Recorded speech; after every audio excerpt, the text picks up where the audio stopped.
Gate बाहर करो, gate बाहर करो सखिया सुनाओ गाली। गेट बाहर करो, गेट बाहर करो सखिया सुनाओ गाली। गेट बाहर करो। समधी के बहिनी न पढ़े में तेज, न पढ़ावे में तेज, न पढ़े में तेज, न पढ़ावे में तेज। उ त 100 गो लइकन फंसावे में तेज। गेट बाहर करो, गेट बाहर करो सखिया सुनाओ गाली। गेट बाहर करो, गेट बाहर करो सखिया सुनाओ गाली। गेट बाहर करो।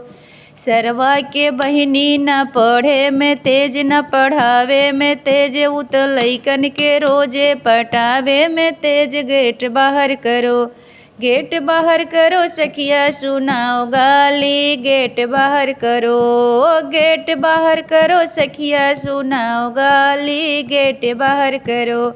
समधी के फुआ न पढ़े में तेज, न पढ़ावे में तेज। उ त 100 गो लइकन फंसावे में तेज। गेट बाहर करो, गेट बाहर करो सखिया सुनाओ गाली। गेट बाहर करो, गेट बाहर करो